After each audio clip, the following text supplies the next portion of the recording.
Bismillahirrahmanirrahim. Assalamualaikum warahmatullahi wabarakatuh. Waalaikumsalam warahmatullahi wabarakatuh. Warahmatullahi wabarakatuh. Pagi, karena memang masih pagi, belum jam 10.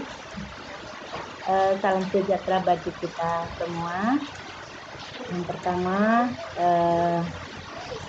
yang terhormat dulu nih, kepada narasumber. Karena saya yakin nih Pak Jadriannya udah dokter nih ya. Iya Pak Jadrian? Alhamdulillah sudah, Bu. Jadi yang terhormat Bapak Dr. Nofrian Ardi, MPD, PON. Itu ya Pak Jadrian, nggak salah kan? Sudah betul, Bu. Yang terhormat Bapak Ibu pengelola jurnal IPTK, baik itu ketuanya maupun timnya. Yang terhormat peserta nih. Peserta tadi seperti yang disampaikan oleh Ibu Elsa, peserta kita ini tidak hanya mahasiswa PLB, tapi ada beberapa mahasiswa luar dari jurusan PLB. Selamat datang, selamat bergabung untuk mengikuti kegiatan hari ini. Yang pertama, marilah kita panjatkan puji syukur kehadirat Allah Subhanahu wa taala yang mana berkat rahmat dan inayahnya, alhamdulillah hari ini kita masih diberikan nikmat sehat. Salah satunya itu nikmat sehat. Terbukti kita bisa berkumpul di ruangan Zoom ini dengan jumlah 51 orang. Saya yakin sehat semua. Sehat semua Bapak Ibu? Ya, Bu. Alhamdulillah. Kayak Pak Fasad sih saya cuma lihatnya di kamera ini hanya Pak Fasad. Pak Fasad ini lagi kuliah tapi masih bisa menyempatkan untuk ikut di acara ini. Iya, Bu. Saya nggak perlu iri ya, karena yang buka kamera itu hanya Pak Fasad. Jadi Ibu akan menyapa Pak Fasad ini. Kecuali peserta pada buka kamera ini. Dan tak lupa salam dan salawat kita panjatkan kepada Nabi junjungan kita, Nabi Muhammad Sallallahu Alaihi Wasallam. Allahumma sholli ala sayyidina Muhammad wa ala alihi sayyidina Muhammad. Bapak Ibu, mungkin Bapak Ibu ya, atau teman-teman atau rekan-rekan peserta penulisan artikel ilmiah di pagi hari ini, mohon maaf saya berbagi badan tapi tidak berbagi hati gitu. Berbagi badan karena pagi ini pembukaan PTGPL ya yang sedang berlangsung dan ada 3 kegiatan hari ini. Yang kedua itu undangan dari LP3M untuk acara kurikulum Kampus Merdeka, tapi belum bergabung karena saya cuma memiliki 2 layar, 1 laptop untuk bisa bergabung. Pertama, saya mengucapkan terima kasih nih, apresiasi buat pengelola jurnal. Karena memang di jurusan kita udah sejak lama ada 2 jurnal. Satu jurnal Jupeku, satu JPPK. Terima kasih nih apresiasinya nih buat pengolah.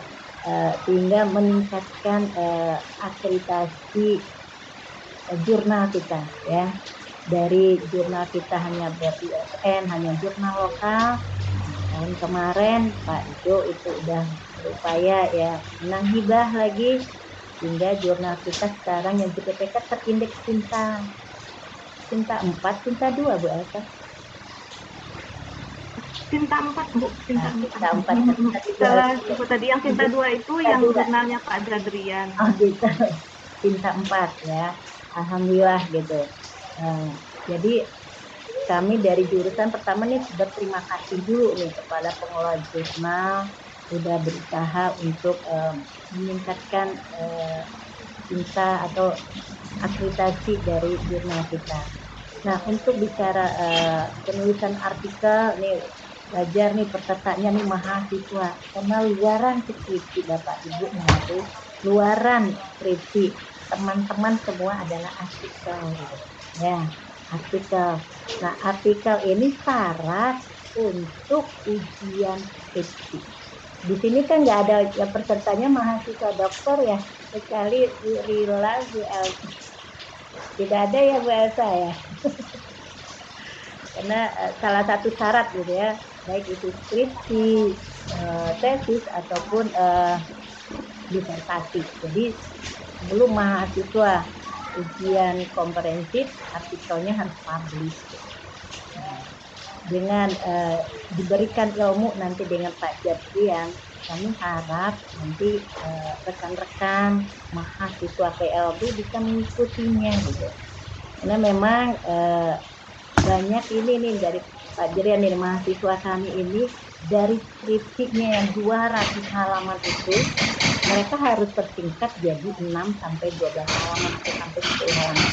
Kadang mahasiswa hanya mempersingkat saja tulisan itu. Sehingga sewaktu kita baca lagi artikelnya, alinea demi alinea itu akhirnya ceritanya nggak nyambung gitu. Nah ini jadi kami mohon nanti Pak Jerian ini untuk memberikan ilmunya sebanyak-banyak. Karena Pak Jerian ini peringkat nomor berapa Bu Asa? Apa? Untuk mengenai artikel yang udah disitasi oleh yang ya benar ya Pak Jarian ya, Pak Jarian ini kan dapat dengan Pak Ibdil ini ya kan, kita anggap orang yang hebat ini karena Pak Jarian ini udah yang kedua kali ya Pak ya kita undang di jurusan PLB. Jadi betul. karena ilmunya Pak Jarian walaupun masih muda tapi udah nikah toh. Walaupun masih muda tapi dia memiliki segudang ilmu tentang penulisan artikel. Jadi silahkan nanti bagaimana waktu mahasiswa untuk menulis artikel ini dosen nggak teriak lagi gitu. Kok salah lagi sehingga mahasiswa stres gitu atau mahasiswa melarikan diri mempublishkan artikelnya ke jurnal. Nah ini nih ke jurnal yang siap saji ini. Ya udah di sini saja, kami tidak perlu proses revisi, tidak perlu proses sebagian penting kalian belajar. Jadi itu mumpung ya memang belum ditertibkan ini untuk kemana mahasiswa untuk publish artikel. Yang penting artikelnya bisa publish di jurnal yang terindeks lokal ISN seperti itu. Jadi silahkanlah teman-teman ya untuk berlatih walaupun dia disediakan waktunya hanya sehari ini ya buat saya. Iya Bu. Ya, walaupun sehari ini. Mudah-mudahan dengan pelatihan hari ini ilmunya semakin banyak dan semakin berkah. Mungkin tidak banyak kata sambutan dari saya. Sekali lagi saya ucapkan terima kasih ini semuanya baik dari pengelola jurnal, baik jurnal JPK, JPPku, dan peserta dan narasumber atas partisipasinya hari ini. Dengan mengucapkan Bismillahirrohmanirrohim, ya, penulisan teknis menulis artikel ilmiah di jurnal terakreditasi dengan secara resmi saya buka. Ya, dengan kepukan aja ya. Oke, saya akhiri dengan mengucapkan billahi taufiq wal hidayah. Wassalamualaikum warahmatullahi wabarakatuh. Waalaikumsalam.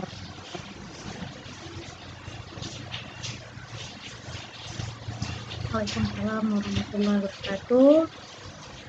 Terima kasih kepada Ibu Dr. Nur Sasuci atas pembukaan kegiatan ini.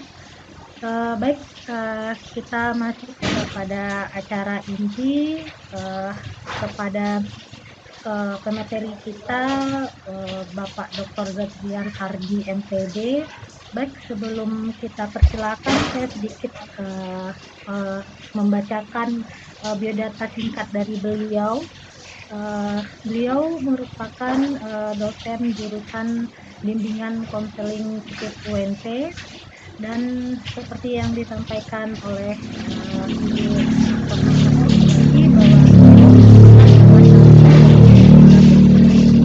yang mendapatkan penghargaan peneliti produktif dari Sinta Ristek BRIN dan juga beliau merupakan editor di beberapa jurnal terakreditasi.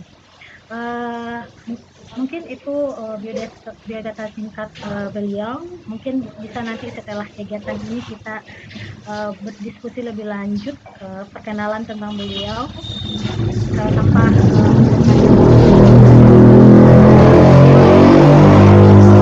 hari ini SED kami persilakan. Bismillahirrahmanirrahim. Assalamualaikum warahmatullahi wabarakatuh. Waalaikumsalam warahmatullahi wabarakatuh. Alhamdulillah, puji syukur kehadiran Allah Subhanahu wa taala yang sudah mengumpulkan kita bersama di sini dengan Bapak dan Ibu yang luar biasa. Salawat salam kepada Nabi besar Muhammad sallallahu alaihi wasallam. Yang saya hormati, yang terhormat Ibu Ketua Jurusan Pendidikan Luar Biasa UNP, Ibu Dr. Nur Suci, SPD MPD.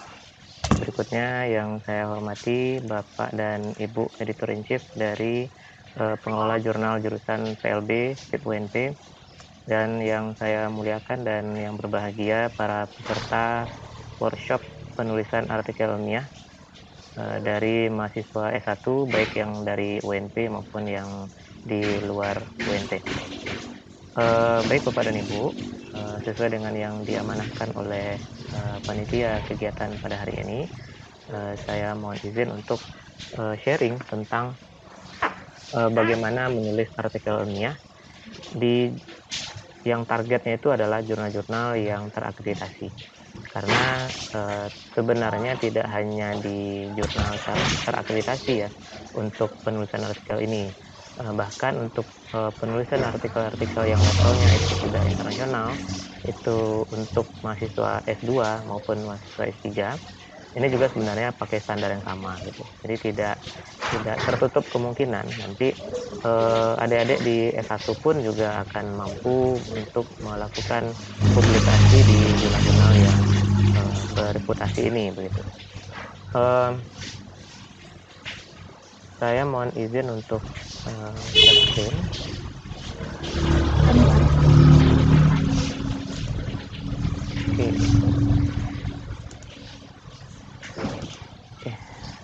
Baik Bapak dan Ibu, sesuai dengan yang tema kita hari ini, yaitu penulisan artikel ilmiah.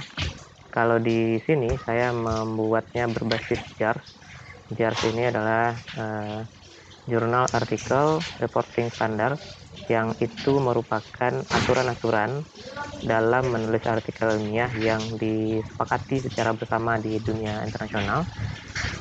Kenapa selama ini banyak yang di reject gitu ya, teman-teman yang kena tolak di jurnal-jurnal yang levelnya internasional maupun jurnal-jurnal di akreditasi gitu, karena sebagian besarnya karena tidak memiliki standar atau tidak mengacu pada standar penulisan artikel yang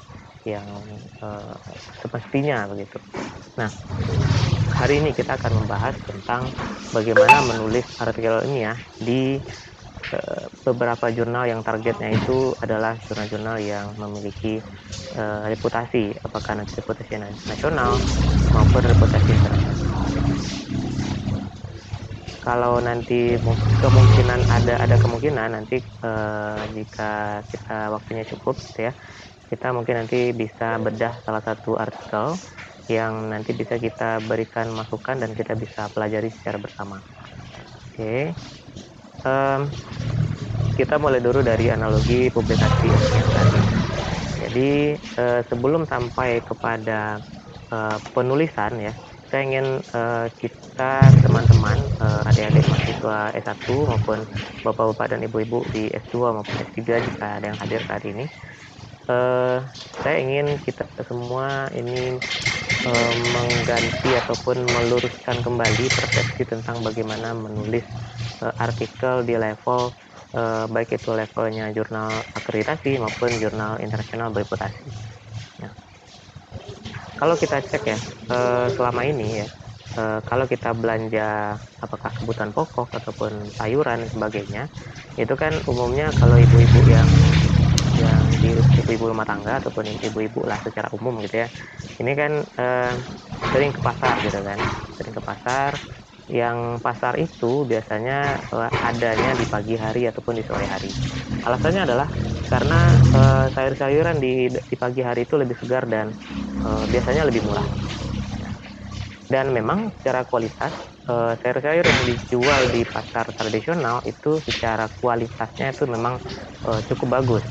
Namun ketika sayur itu berada dan dipasarkan di supermarket, nah di sini peluang untuk komersialisasinya itu juga lebih tinggi. Nah, ketika sayur masuk ke supermarket, maka secara harga dia akan naik, namun secara kualitas kita belum tahu gitu ya. Dan apakah dia segar? Nah, kesegaran itu juga kita pertanyakan. Nah, kalau kita bandingkan di antara dua gambar ini, mungkin sayur yang dijual di supermarket itu satu ikatnya itu bisa harganya 20.000 gitu ya. Tapi kalau misalnya kita lihat di pasar tradisional, mungkin paling mahal itu 10.000 atau 5.000. Nah, padahal secara kualitasnya pasar tradisional itu lebih segar dan lebih terjamin gitu ya kesegarannya. Sedangkan di supermarket itu biasanya sudah berhari-hari dan diletakkan di dalam freezer ataupun kulkasnya gitu ya. Bagaimana kaitannya ini dengan publikasi? Nah, publikasinya ada. Kalau misalnya di supermarket itu lebih mahal dan orang yang memasarkan itu lebih banyak mendapatkan keuntungan dibandingkan dengan pasar tradisional, nah penulisan artikel juga akan seperti itu. Nah, selama ini kita di Indonesia khususnya punya hasil-hasil penelitian yang segar-segar, yang berkualitas tinggi, yang datanya itu tidak ditemukan, namun dalam proses pemasarannya itu mengalami ketidakoptimalan seperti itu.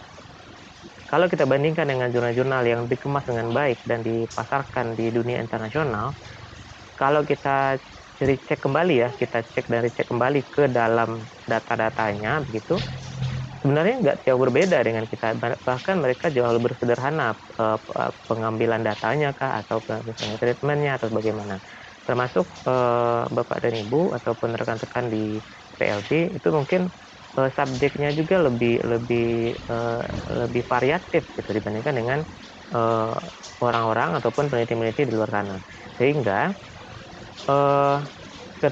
ketidakmampuan untuk memasarkan ini menjadikan artikel itu menjadi lemah. Nah, bayangkan dengan kualitas yang bagus tapi bungkusnya itu nggak bagus gitu ya, harganya jadi murah gitu. Tapi kalau misalnya kualitasnya biasa-biasa saja, datanya biasa-biasa saja, namun mengemasnya ataupun pengemasannya itu bagus, maka harganya lebih mahal. Dan itu diterima di supermarket. Nah, sama seperti artikel, kalau datanya bagus, intervensinya bagus, treatmentnya bagus, metodenya sudah bagus, namun dikemas dengan asal-asalan, kemudian tidak dibahasakan dengan baik, maka dimanapun kita lempar di jurnal-jurnal bereputasi itu nggak akan diterima gitu, meskipun datanya bagus. Kalau kita lempar di jurnal-jurnal yang Halo Bu, mungkin ya yang Bu. seperti Bu Iya Nurasiti lagi tadi kenapa? sampaikan, itu mungkin ya asal bayar ya terbit gitu kan. Tapi secara Bisa lagi ya Bu, akademia aku dan lagi Zoom ya. etikanya itu tidak bagus dan melanggar dan banyak yang dilanggar dari etika ilmiah. Nah, hari ini kita akan belajar bagaimana mengemas tulisan-tulisan tadi, data-data yang kita dapatkan tadi itu menjadi satu artikel yang memang powerful, memang kuat, dan tidak lagi mudah untuk di-reject oleh jurnal-jurnal yang bereputasi ini. Nah, banyak rekan-rekan termasuk di kami di jurusan itu curhat, ini padahal sudah treatmentnya sudah bagus gitu ya. Mereka mengalami kondisi trauma, kemudian dikasih treatment menurun tingkat traumanya, kemudian kita bikin artikel, kita masukkan ke jurnal Scopus misalnya, kok belum sampai 1 jam udah kena reject gitu ya, di reject oleh sistem gitu. Nah, ini merupakan kondisi-kondisi yang disebabkan oleh ketidakmampuan penulis dalam mengemas artikel itu menjadi artikel yang layak untuk diterbitkan di jurnal-jurnal bereputasi itu. Okay. Kalau kita cek, ini sedikit bahasan, kalau kita cek ini juga adalah gambaran tentang bagaimana kualitas tadi itu kita pertaruhkan di masa yang akan datang. Kalau dulu di tahun 2016, 15, 14, publikasi kita itu jauh tertinggal dari Thailand, dari Malaysia, dari Singapura secara kuantitas, tapi secara kualitas ya mungkin tertinggal juga gitu ya. Tapi secara kuantitas di tahun 2018, 2019, 2020 sampai nanti 2021 itu kita sudah jauh melampaui semua negara di ASEAN secara kuantitas, secara jumlah. Ini merupakan hasil yang sudah pasti terjadi karena jumlah pelajar, jumlah peneliti, jumlah dosen di Indonesia itu kan sudah jauh lebih banyak dibandingkan dengan Singapura, Malaysia, dan negara-negara ASEAN lainnya. Namun secara kualitas, kalau diukur melalui skema goreng, yang paling tinggi kualitasnya memang peneliti-peneliti dari Singapura dan Malaysia. Kita masih kalah jauh gitu dibandingkan dengan negara-negara ini gitu ya. Nah, sehingga di tahun depan, di tahun 2022, banyak perubahan-perubahan kebijakan dalam publikasi yang dilakukan oleh kementerian nantinya. Salah satunya adalah dengan tidak lagi mengambil metadata dari Scholar Google. Jadi Scholar Google nantinya itu kemungkinan besar tidak akan dihitung oleh kita. Yang dihitung itu adalah fokus Clarified Analytics dari Thomson Reuters atau WASP ya. Kemudian juga lembaga-lembaga pengindeks lainnya yang tingkatnya menengah seperti DOAJ, seperti Copernicus dan sebagainya. Nah, hal ini mengisyaratkan bahwa rekan-rekan atau teman-teman di S1, S2 maupun S3 juga harus mulai untuk berbenah diri dan mulai upgrade penulisannya di masa yang akan datang. Nah, kemudian ini gambaran sama seperti tadi, kita lanjut saja. Nah, bagaimana agar artikel ini dapat dipublikasi pada jurnal bereputasi yang kalau kita nasional tentu yang jurnal-jurnal terakreditasi gitu ya. Nah, ada beberapa kendala yang mungkin dialami oleh penulis taruhlah penulis pemula seperti itu. Kendala tersebut antara lain mungkin dengan adanya JPQ dan JPKK. Ini kan sudah ada sasaran jurnalnya bagi teman-teman di S1 yang dari jurusan PLB. Atau teman-teman di S2 mungkin bisa masuk ke JPQ yang sudah terakreditasi. Atau teman-teman di S3 yang hadir saat ini itu bisa mencari jurnal-jurnal yang tingkat penerimanya itu menengah gitu ya, dan proses reviewnya yang tidak terlalu lama seperti itu. Kemudian struktur penulisan artikel ini yang akan kita bahas hari ini, bahwa struktur ini merupakan salah satu kendala publikasi yang banyak ditemui oleh para penulis-penulis ataupun mahasiswa-mahasiswa yang ingin publikasi. Emenscope jurnal sasaran yang tidak tepat ini juga banyak dialami. Jurnalnya ini ada yang contoh misalnya jurnalnya ini ingin jurnal ini sasarannya itu atau tujuan jurnalnya adalah menerbitkan artikel dengan skop ataupun keilmuan pembahasan berkaitan dengan kesehatan mental misalnya.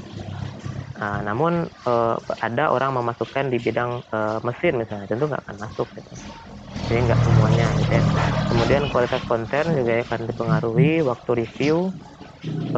review ini terkait dengan bagaimana pengelolaan jurnal tadi gitu. Jadi nanti teman-teman itu nanti silakan dicek waktu review ini berkaitan dengan masa tunggu teman-teman untuk menerima kabar apakah artikel ini diperbaiki atau ditolak. Kemudian bahasa ini nanti seperti ini kita akan bahas nanti di belakang ya.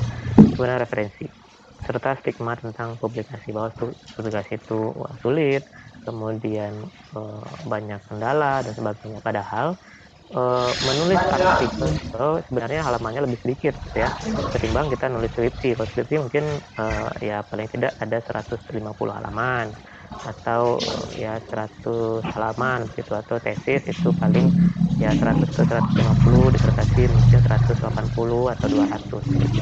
Namun publikasi di artikel ilmiah itu cukup hanya 5 sampai 7 halaman atau 10 halaman paling banyak. Namun pengemasannya itu juga harus kita pertimbangkan. Nah, satu hal yang penting bagi teman-teman penulis, mahasiswa maupun para mahasiswa dan Bapak dan Ibu dosen yang juga ikut hadir gitu ya, bahwa artikel ilmiah ini bukan ringkasan skripsi, tesis ataupun disertasi. Jadi dia bukan ringkasan begitu. Namun dia ditulis ulang berdasarkan data yang diperoleh dari skripsi, tesis dan disertasi sesuai dengan struktur penulisan artikel ilmiah yang baik dan benar. Nah, kira-kira seperti itu. Sehingga banyak kesalahpahaman yang ditemukan di ini ya, baik di mahasiswa S1, di S2 maupun di S3, yang itu mereka menunggu selesai atau di ACC-nya skripsi untuk ujian dulu gitu. Kalau sudah di ACC untuk ujian, baru kalang kabut menulis artikel, diringkas skripsinya jadi satu artikel. Ini jadi kesalahan yang sangat fatal gitu ya, karena artikel itu bukan ringkasan dari skripsi. Misal kalau misalnya ada 2 variabel dalam satu skripsi, maka dia bisa minimal itu ada 2 atau 3 artikel yang bisa kita olah berdasarkan dari data itu. Misalnya kita olah berdasarkan variabel X, kita olah jadi satu artikel, kita olah lagi variabel Y jadi satu artikel, kemudian kita hubungkan antara X dan Y jadi lagi satu artikel, kemudian kita bisa bikin studi literatur tentang apa yang kita teliti jadi lagi satu artikel, kemudian kita lakukan studi tema tentang apa implikasi dan bagaimana kedepannya terhadap apa yang kita teliti jadi lagi satu artikel. Jadi ada 5 artikel dari satu skripsi. Nah, bahkan kita kalau misalnya dari disertasi itu jadi lebih banyak lagi gitu ya. Mungkin disertasi itu kan ada sekian variabel gitu, atau sekian banyak treatment ataupun ada sekian banyak intervensi kita lakukan, itu kita bisa pecah-pecah menjadi banyak artikel. Dan teman-teman di S1 salah satu trik agar nanti lancar ketika proses ujian mau wisuda dan sebagainya adalah jangan menunggu proses penelitian itu selesai terlebih dahulu. Kita boleh lakukan, kan dalam menulis skripsi atau tesis ilustrasi kan kita pasti ada studi awal gitu ya, studi awal ataupun studi pendahuluan kah namanya, atau grand tour, atau studi kualitatif kan namanya. Itu nanti bisa dibikin artikel dulu gitu, atau kita bikin studi literatur pun juga bisa, atau studi tema atau juga bisa. Nah, ini menjadikan proses pengerjaan tugas akhir baik itu skripsi, tesis maupun disertasi itu lebih cepat. Kalau misalnya teman-teman yang lain itu yang polanya konvensional seperti tadi, yang menunggu selesai dulu artikel baru menulis selesai dulu skripsi baru menulis artikel, itu mungkin untuk penelitian skripsi habis 3 bulan, kemudian menulis artikel sudah di ACC 1 bulan kemudian, baru menulis artikel 2 bulan, akhirnya selesainya 7-8 bulan. Wisudanya tahun depan jadinya gitu ya. Tapi kalau teman-teman punya strategi yang berbeda gitu ya, seperti yang saya sebutkan tadi, dari awal sudah diangsur menulis artikel, kemudian dapat data awal, kita bikin studi tentang data awal dulu, atau pilot studi juga namanya nanti di dalam artikel, itu nanti kita bisa sudah publish, skripsinya selesai langsung bisa ujian gitu. Ketika di ACC oleh dosen pembimbingnya, langsung bisa kita lakukan, kita bisa mengikuti ujian. Nah, ini bisa menghemat waktu dan menghemat biaya bagi teman-teman mahasiswa yang sedang mengikuti studi di tingkat akhir. Nah, kira-kira seperti itu. Nah, kemudian saya ingin bahas berikutnya tentang JARS ya, Journal Article Reporting Standard. JARS ini adalah pedoman yang dirancang untuk menulis artikel pada jurnal, juga pedoman untuk reviewer, pedoman untuk editor, untuk meningkatkan kualitas ilmiah pada artikel jurnal yang ditinjau oleh sejawat. Dan JARS ini dikeluarkan oleh APA. APA kan biasanya kita ambil sebagai landasan ataupun pola penulisan artikel gitu ya, termasuk dalam penulisan referensi. Ada APA 6, ada APA 7 gitu ya. Kalau sekarang kan yang umum digunakan kan APA 6. Nah, APA itu mengeluarkan metode struktur namanya JARS.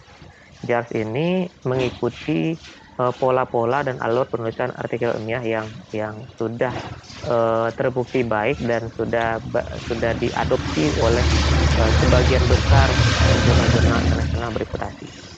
Nah, kemudian APA Style Jars ini digunakan sebagai alat pengajaran dan pembelajaran untuk melakukan penelitian berkualitas tinggi dan menentukan informasi apa yang harus dilaporkan dalam artikel ilmiah secara efektif. Oke. Jars ini juga ada 3 panduan ya. Ada panduan untuk penelitian kuantitatif, ada panduan untuk kualitatif, dan panduan untuk mixed method ataupun penelitian yang menggunakan pendekatan mixed method ya. Kalau kuantitatif tentu kita sudah jelas ya, itu biasanya itu lebih banyak menggunakan analisis statistik. Kemudian kualitatif itu banyak menggunakan kaidah-kaidah ataupun perumusan tentang tema dan apa yang ditemukan di lapangan. Nah, kalau kita lihat secara struktur, nah ini kita sudah masuk ke dalam struktur penulisan. Mungkin teman-teman di S1 juga boleh mengikuti dan boleh sambil mencek artikel yang sudah diangsur ditulis begitu. Pertama dari segi judul. Dari segi judul, yang pertama dilakukan adalah identifikasi variabel utama dan masalah teoritis yang sedang diselidiki. Dan jika kita menggunakan hubungan, kita lakukan identifikasi untuk hubungan di antara dua variabel tersebut. Nah, artinya di sini kita dalam judul itu harus ada variabelnya apa yang diteliti. Sehingga dalam judul itu apa ataupun tujuan penelitian itu sebenarnya sudah mulai tergambar. Kemudian yang kedua, itu identifikasi populasi yang diteliti. Artinya dalam judul itu juga menyebutkan populasi, namun tidak menyebutkan lokasi penelitian. Nah, ini banyak dilakukan oleh teman-teman di S1, bahwa pada umumnya itu meletakkan di mana lokasi penelitian itu dilakukan. Misalnya analisis motivasi belajar siswa di SMA Negeri 1 Padang. Nah, itu tidak, SMA Negeri 1 Padang itu tidak disebutkan harusnya ya. Nah, ini kaitannya adalah dengan keluasan wawasan dan novelty dari artikel. Kalau misalnya artikelnya menyebutkan lokasi penelitian itu, maka maknanya menjadi artikel ini berwawasan lokal. Wawasan lokal itu tidak memenuhi standar artikel yang baik karena tidak bisa direplikasi di tempat lain. Salah satu syarat untuk artikel ini dibilang baik dan memiliki nilai originalitas yang tinggi adalah apabila hasil penelitian ini bisa direplikasi di tempat lain dengan karakteristik populasi yang sama. Misal, ketika kita meneliti tentang tadi ya, analisis motivasi belajar siswa, misalnya analisis motivasi belajar siswa SMA di Indonesia, misalnya Indonesianya boleh secara umum gitu ya, atau kita tidak bikin Indonesia pun nggak masalah. Analisis motivasi belajar siswa SMA kelas berapa, misalnya kelas 10 misalnya, taruh seperti itu.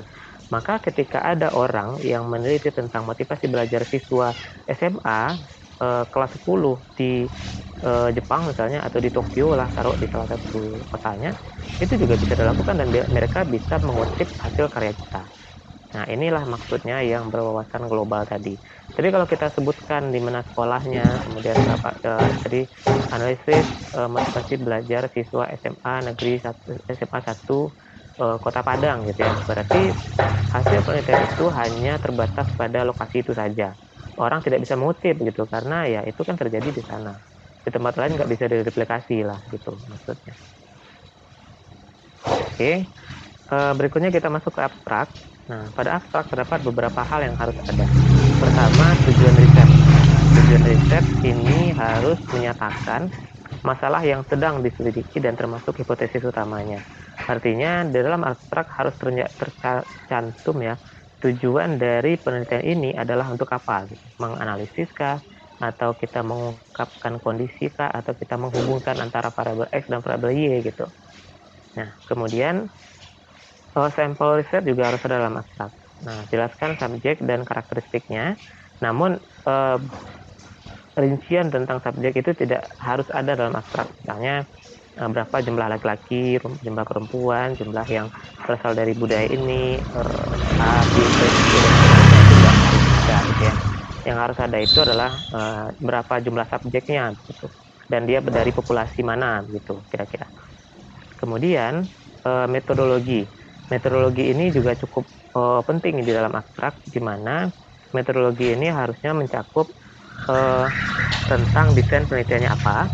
Nah, ini banyak yang keseleo di sini ya, teman-teman di S1 terutama. Jenis penelitian ini adalah penelitian kuantitatif, titik.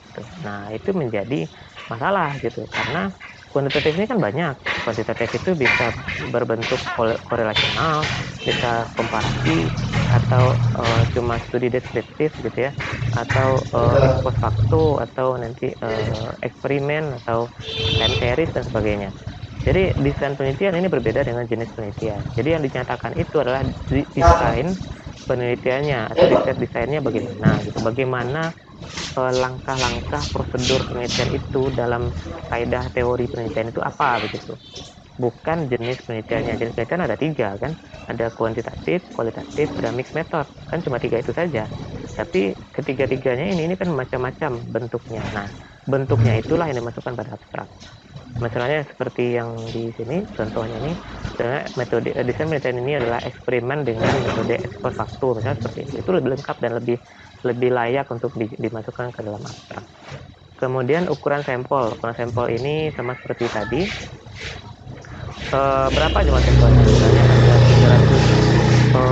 300 sampel atau 300 siswa, 300 orang siswa, kemudian instrumen yang digunakan ini juga banyak yang terkendala gitu ya. Banyak teman-teman di S1 itu menuliskan bahwa instrumen yang digunakan dalam penelitian ini adalah skala Likert. Nah, itu menjadi salah besar gitu. Salah besar, kenapa? Likert itu adalah model skala untuk alternatif pilihan jawaban. Yang model skala Likert itu pun macam-macam. Ada Likert ini yang cuma 3 alternatif jawaban gitu ya. Ada yang 5, ada yang 7, ada yang 6, ada yang 9 gitu. Itu Likert juga gitu. Nah, yang diinginkan itu adalah instrumennya itu namanya apa dan mengukur apa gitu. Misalnya, instrumen yang digunakan dalam penelitian ini adalah skala DAS.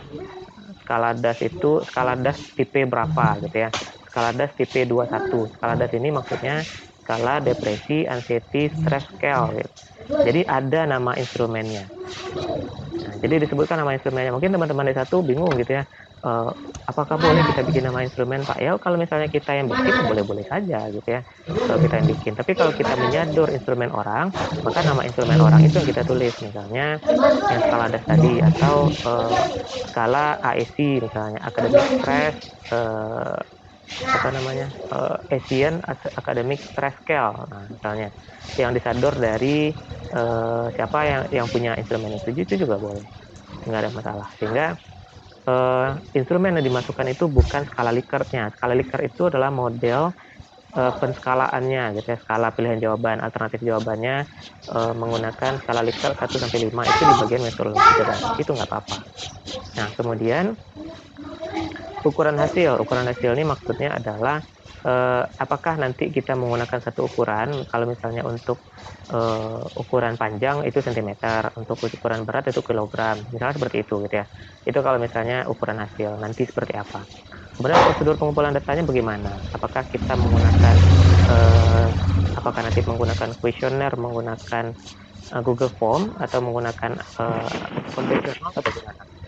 Kemudian juga kalau ada sumber-sumber data sekunder itu juga disebutkan, misalnya menggunakan wawancara, in-depth interview. Jadi teman-teman D1 itu mungkin banyak yang terkendala ataupun banyak yang miss ya. Di antaranya adalah menyebutkan juga ditambahkan dengan wawancara. Wawancara saja nggak cukup gitu. Sekarang sudah in-depth interview, wawancara mendalam tentang apa yang kita teliti. Kemudian apakah kita menggunakan observasi gitu ya, pedoman observasi dan sebagainya, itu juga disebutkan jika ada. Nah, berikutnya lanjutannya adalah temuan riset, ini juga harus ada. Jadi harus dilaporkan temuan riset, termasuk ukuran efeknya yang tadi itu, ukuran interval kepercayaan, dan tingkat signifikansi statistik. Apakah ini angka-angka boleh, secara deskriptif juga boleh, secara narasi juga boleh. Kemudian kesimpulan, ini juga harus ada ya. Kesimpulan itu dinyatakan dalam bentuk laporan, apakah nanti hasil kesimpulan terhadap hasil maupun implikasinya ke depan. Nah, ada satu lagi yang tertinggal. Dalam abstrak itu ada dianjurkan untuk membuat adanya gap ya, gap analisis di awal. Artinya kita sebutkan gimana idealnya dan bagaimana kondisi sekarang gitu. Dan itu akan menunjukkan bahwa penelitian itu penting untuk dilakukan. Di pendahuluan juga ada disebutkan bagian-bagian ini. Nah, kita masuk ke pendahuluan. Yang pertama itu masalah atau fenomena. Jadi di awal-awal paragraf pendahuluan itu harusnya ada membahas masalah dan fenomena yang terjadi. Jadi kalau misalnya teman-teman di S1 mungkin kebanyakan membahas tentang pengertian pendidikan, ya, pengertian belajar, pengertian banyak macam lah pengertian itu tidak dianjurkan, bukan nggak boleh ya, tidak dianjurkan karena level naskah itu menjadi jatuh nanti kalau misalnya kita banyak mengemukakan definisi-definisi. Maka yang harus ada itu adalah bahwa riset itu penting. Nah, bagaimana caranya supaya nampak bahwa itu penting? Maka kita beranjak dulu dari masalahnya apa. Nah, masalahnya misalnya setelah munculnya pandemi, ini contoh ya, setelah munculnya pandemi, motivasi belajar siswa menunjukkan penurunan yang signifikan karena pada saat pandemi siswa lebih banyak menghabiskan waktu untuk untuk game online atau untuk bermain dan sebagainya. Nah, kemudian idealnya bagaimana ya? Padahal ataupun namun selayaknya itu siswa seharusnya itu terus mengaktifkan diri dalam proses pembelajaran. Nah, ini ada yang penting gitu bahwa yang harus ditingkatkan itu adalah motivasi belajarnya. Atau kita mulai dulu dari motivasi dari idealnya motivasi belajar itu seperti apa gitu. Kemudian namun kondisi saat ini banyak siswa yang mengalami penurunan motivasi belajar dan sebagainya. Nah, contohnya seperti itu. Itu bisa terjadi di 1 atau 2 paragraf awal gitu ya. 1-2 paragraf awal itu kita bercerita tentang masalah dan fenomena yang terjadi gitu.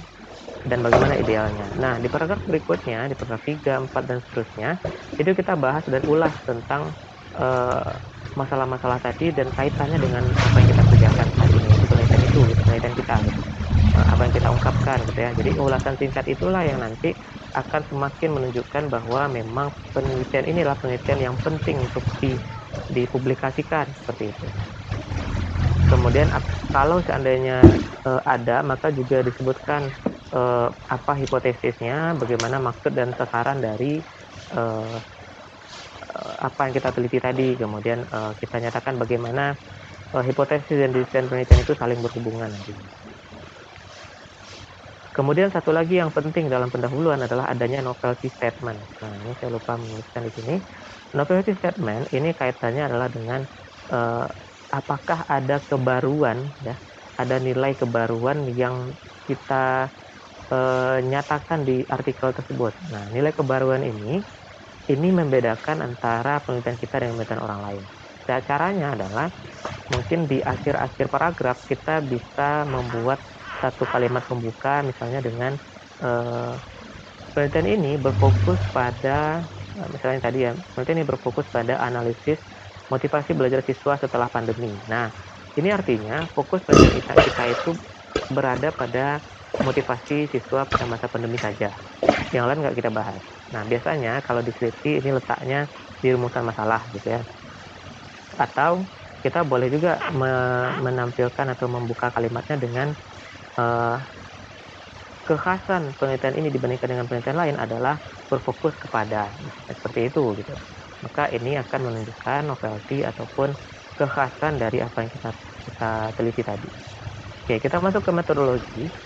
Di dalam metodologi ini seharusnya juga komplit ya.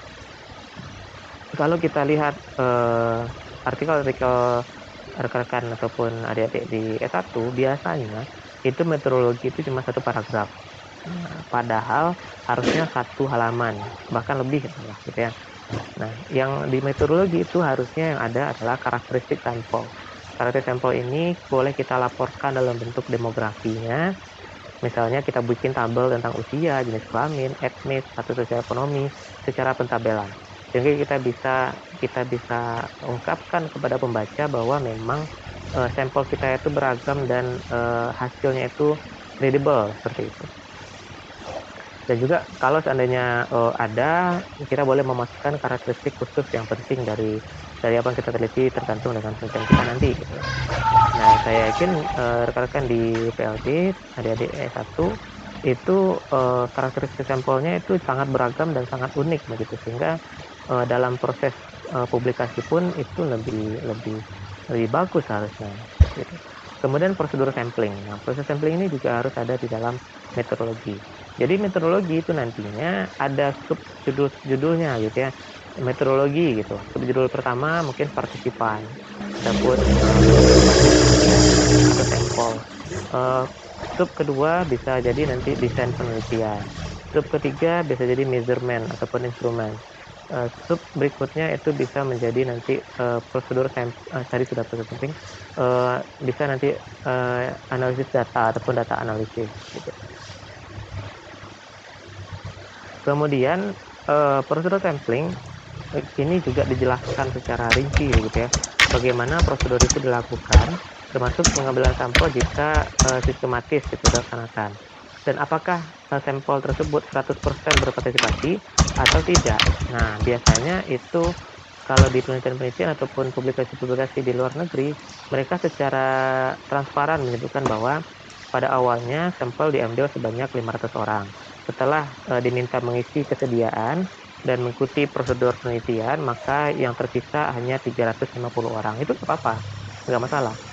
Nah, nanti kekuatan sampelnya 350 tadi, apakah mewakili populasi atau tidak, maka diuji menggunakan pengujian kekuatan sampel namanya. Macam-macam nanti, bisa nanti di power dan sebagainya. Nah, juga disebutkan lokasi tempat data dikumpulkan. Nah, di sini masuk nanti lokasi penelitian ya. Lokasi penelitian itu harusnya di meteorologi saja gitu. Yang lain-lain di tempat lain tuh boleh tidak ada gitu ya. Dan memang seharusnya dianjurkan tidak ada.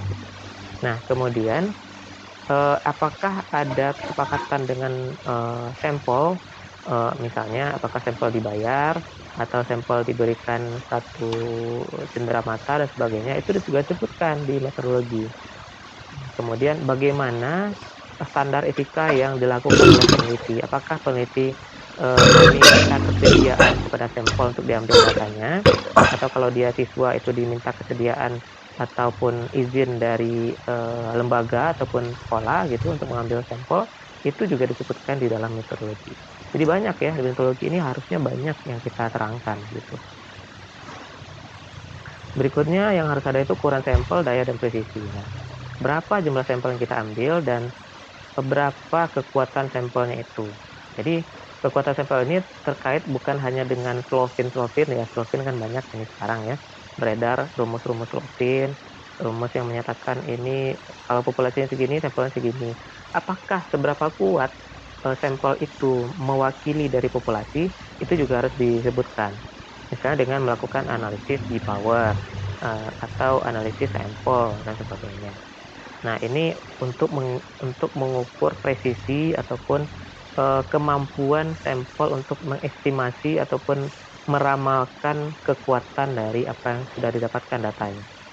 Kan nanti kita ketika hasil penelitian didapatkan, taruhlah kita dapat hasilnya bahwa terdapat hubungan antara motivasi belajar dengan prokrastinasi akademik ataupun menunda-nunda pekerjaan akademik misalnya.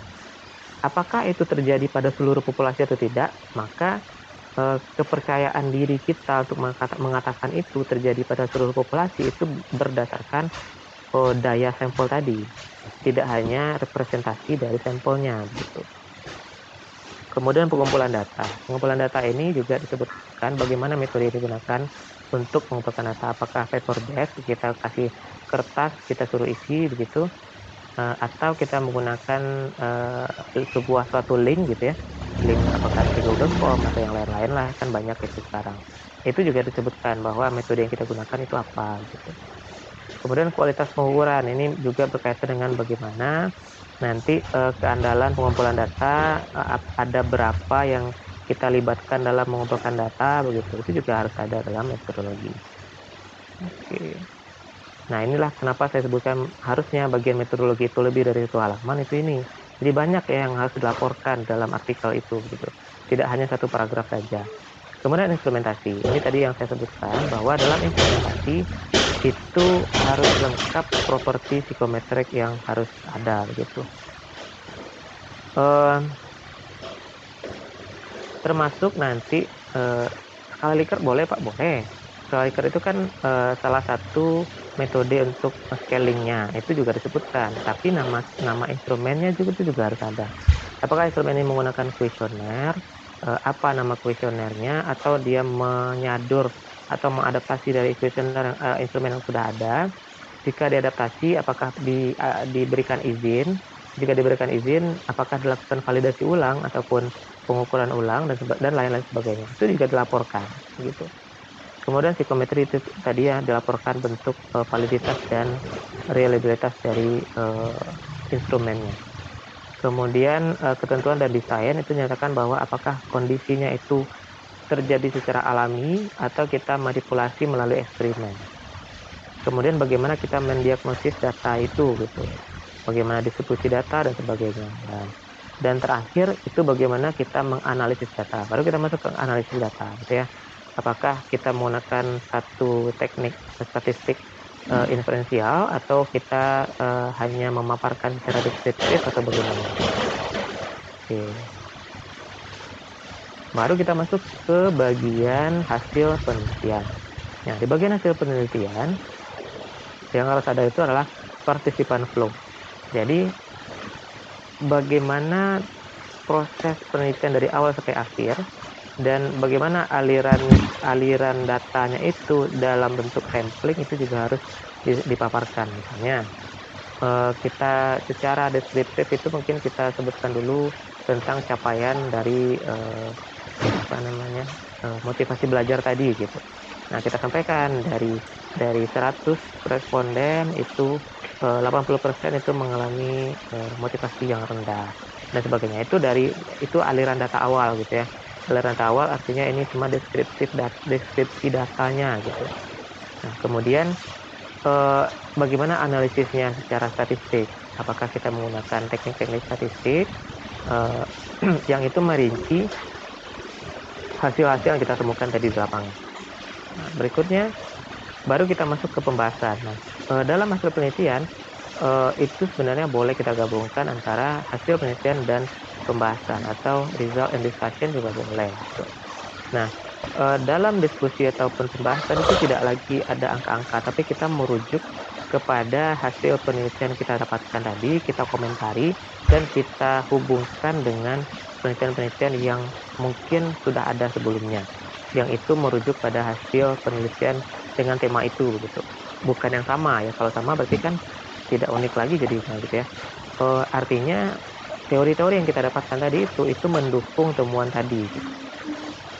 Kemudian bagaimana memaknai hasilnya itu gitu ya. Bagaimana apakah ada bias di sana atau perlu divalidasi ulang atau bagaimana, itu nanti disebutkan di dalam artikel. Nah, berikutnya itu adalah generalisasi. Ini terkait dengan bagaimana kita melakukan penarikan kesimpulan secara umum terhadap apa yang sudah kita temukan tadi di hasil penelitian. Dan terakhir itu implikasi, bagaimana penelitian ini berikutnya, apakah perlu dilakukan penelitian ulang atau perlu dikaji dari metode ataupun dari kacamata perspektif yang berbeda dan sebagainya. Nah,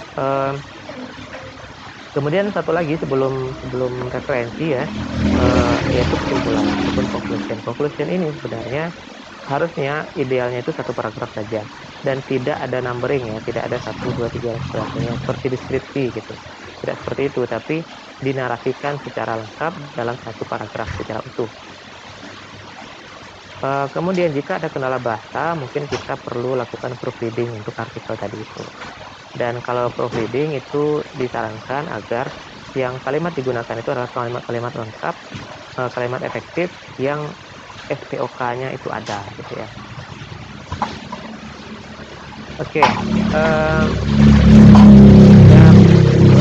bicara tentang referensi, nah mungkin teman-teman di S1 juga sudah mulai mencoba ya, sudah mulai menggunakan teknik aplikasi ini. Jadi ada beberapa aplikasi yang mungkin kita bisa gunakan untuk membantu dalam menulis artikel. Di antaranya adalah di antaranya bisa Zotero, Mendeley, ataupun Profess, ataupun Endnote. Ini nanti bisa teman-teman dapatkan secara gratis untuk Zotero dan Mendeley. Ini bisa digunakan dan diinstal baik di sistem operasi Windows maupun di Mac OS. Dan ada beberapa style ataupun untuk menulis kepustakaan ataupun kelompok kutipan yang umum digunakan.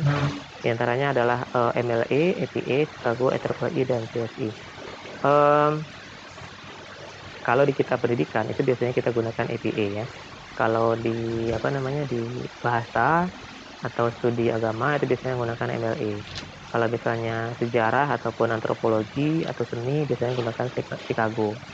Kalau biasanya teknik itu menggunakan IEEE, dan kalau ilmu hard science kayak biologi, fisika, kimia, geologi itu menggunakan CSI.